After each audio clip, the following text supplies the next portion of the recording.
जी, मेरा सवाल है कि भागवत गीता स्टूडेंट लाइफ में कैसे इंस्पायर करती है। भगवत गीता आजकल स्टूडेंटों को, बच्चों को, विद्यार्थियों को भगवत गीता जरूर पढ़नी चाहिए। क्यों? क्योंकि आजकल के बच्चे कई बार परेशान हो जाते हैं, तनाव आ जाता है, एग्ज़ाम में नंबर कम आए, सिलेक्शन नहीं हुआ, नौकरी नहीं लगी, जॉब नहीं लगा, तो कई बार बच्चे डिप्रेशन में जाके फिर आत्महत्या करने का सोच लेते हैं। ऐसे बच्चों को भगवत गीता जरूर पढ़नी चाहिए। अर्जुन क्या कह रहे थे कि मैं युद्ध नहीं लड़ूंगा, लेकिन जो व्यक्ति अपने कर्म को नहीं करना चाहता, भगवान ने ऐसी गीता सुनाई, ऐसा ज्ञान दिया कि अर्जुन कर्म ना करने वाले कर्म करने लग गए। तो हमें कर्म करने के लिए प्रेरित करती है भगवत गीता, पॉजिटिविटी मिलती है, उम्मीद है भगवत गीता। जैसे हमारे घर में भागवत गीता तो है, पर ऐसे कंटिन्यूटी में पढ़ नहीं पाते। जैसे किसी दिन मन करता है कि हाँ भागवत गीता स्टार्ट करते हैं, पर उसके अगले दिन टाइम नहीं मिल पाता। तो क्या ज़रूरी है कंटिन्यूटी में ही पढ़ना है भागवत गीता को? नहीं, जब आपको समय मिल जाए तब पढ़ लीजिए। आज समय है, आज पढ़ लीजिए।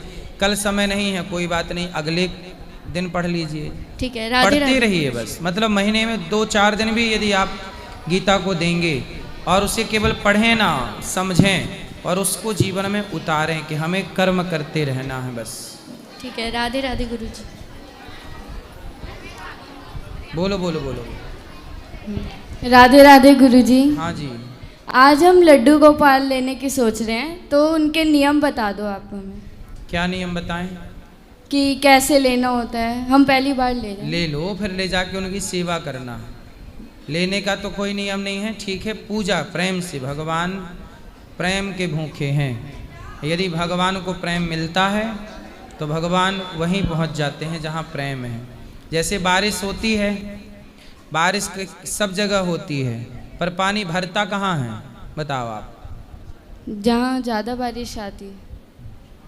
पहाड़ में पानी बरसा तो क्या पहाड़ में पानी भरता है? नहीं। कहाँ भरता है? नदी में भर जाता है पानी। जहाँ गहरा होता है। जहाँ गहरा होगा, जहाँ गहराई होगी, वहाँ पानी भर जाएगा कि नहीं? चारों तरफ का पानी सिमट के वहाँ भर जाएगा जहाँ गड्ढा होगा, गहराई होगी। जहाँ गहराई होती है पानी उस ओर खिंचा चला जाता है। उसी तरह जहाँ प्रेम की गहराई होती है भगवान उसी तरफ खिंचे चले जाते हैं। तो प्रेम की ओर भगवान खिंचते हैं। और दूसरा प्रश्न है कि कभी के बार हम मोबाइल से पढ़ते हैं तो फिर 5 मिनट करता है कि रील्स देख लें थोड़ी सी, फिर उसको 10-15 मिनट लग जाते हैं। ऐसा हमें समय की बर्बादी हो जाती है। इसलिए मोबाइल में ये रील्स बनाने वालों ने बहुत दिमाग लगा के बनाया है। आज की दुनिया तो चाहती है कि आप मोबाइल, क्योंकि आप मोबाइल देखेंगे तो मोबाइल कंपनियों को और वो ऐप की कंपनियों को फ़ायदा होगा। इसलिए आप सबके दिमाग को पढ़ करके उन लोगों ने ऐसे ऐप बनाए हैं कि आप एक बार जाएंगे 1-2 मिनट के लिए तो 1-2 घंटे कब बीत जाएंगे आपको पता ही नहीं लगेगा। इसलिए इस जाल में ना फंसिए, मन लगा के पढ़िए। और एक बात और याद रख लीजिएगा, जो व्यक्ति जितना मोबाइल चलाएगा वो उतना परेशान रहता है, और जो व्यक्ति जितना मोबाइल से बाहर है, आने वाले टाइम पे डॉक्टर ये कहा करेंगे परहेज में कि आपको मोबाइल नहीं चलाना है 4 दिन तक।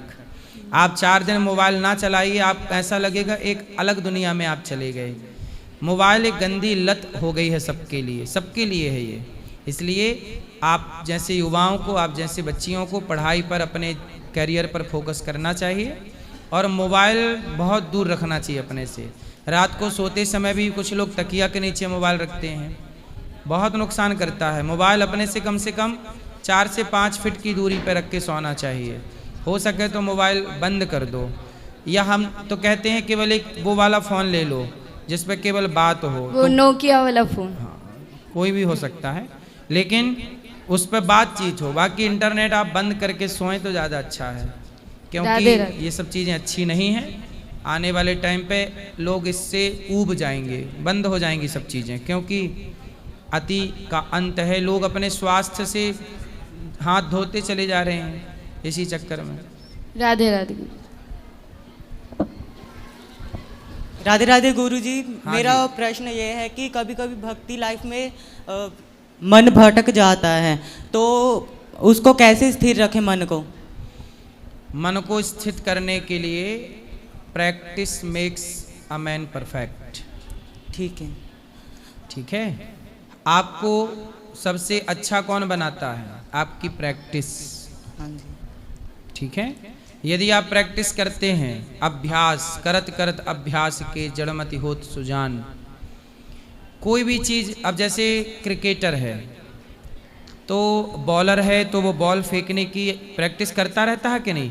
ऐसा तो नहीं कि जाके सीधा मैच में बॉल फेंक रहा है, वो हजारों बॉल फेंकने की प्रैक्टिस घर पे करता होगा, तब ना 2-4 बॉल में आउट कर देता है।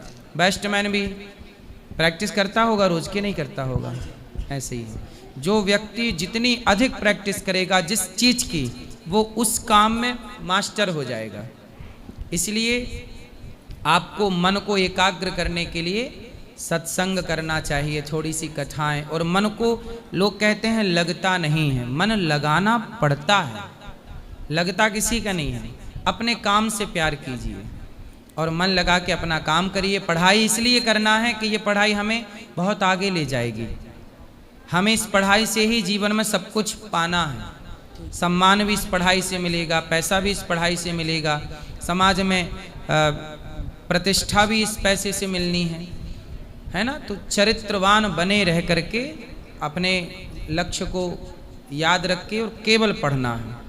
यदि आप भटक गए मोबाइल इत्यादि में, लड़कियों में, तो फिर आप भटक ही रहे हैं फिर सारी जिंदगी। फिर आपको कभी आखिरी सांस तक आपको लक्ष्य मिलने वाला नहीं है।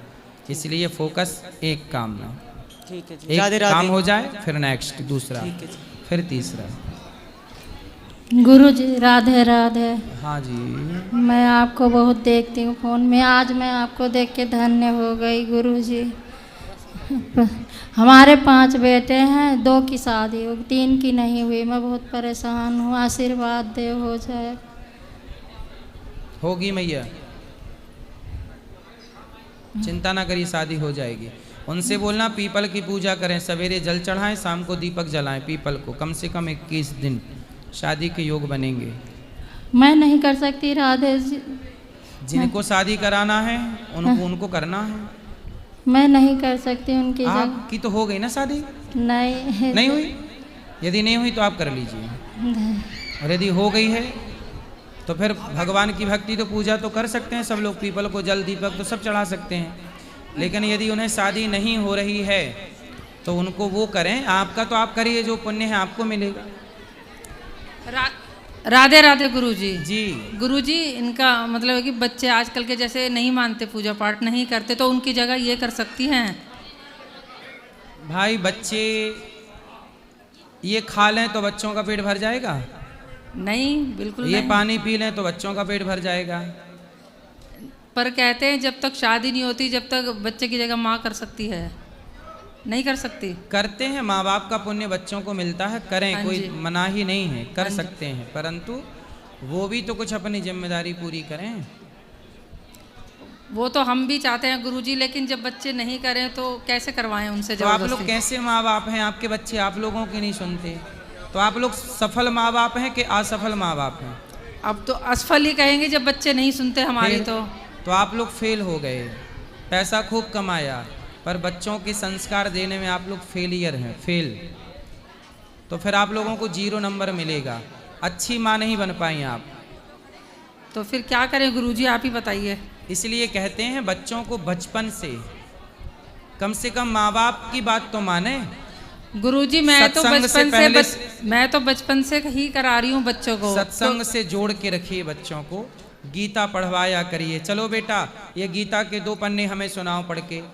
बेटा चलो रामायण के 2 पन्ने हमें सुनाओ। आप सुनेंगे, इसी बहाने बच्चे पढ़ेंगे तो वो गीता रामायण से कनेक्ट होंगे। अब आप लोग बाद में आके सीधा रोते हैं कि बच्चे सुनते नहीं। बच्चे नहीं सुनते, बच्चों को ऐसा बनाया भी आप लोगों ने ही है। इसलिए आप नहीं लोगों गुरुजी, ऐसा नहीं है। बचपन से मैंने बहुत पूजा पाठ करवाई है बच्चों से, पर नहीं, बच्चों ने नहीं करी।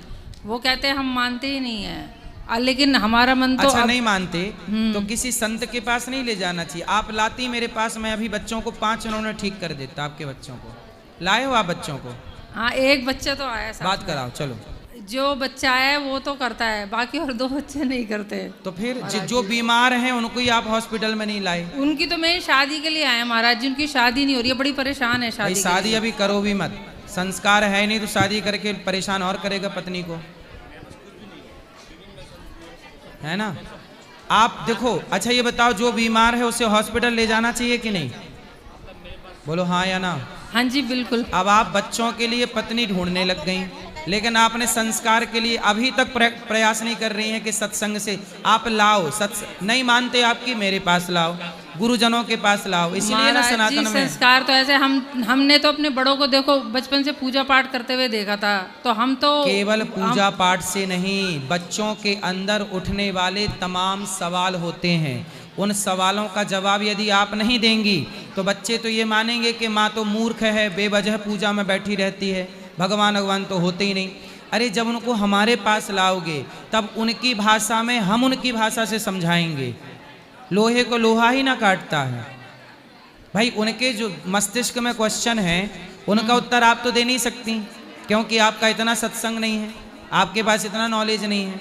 उनके प्रश्नों के उत्तर के लिए ही हम ये प्रश्नोत्तरी करते हैं कि आप जैसे माँ बाप जो अपने बच्चों को नहीं समझा पाते, आप मेरे पास लाओ, मैं 5 मिनट में उनको ठीक कर सकता हूँ।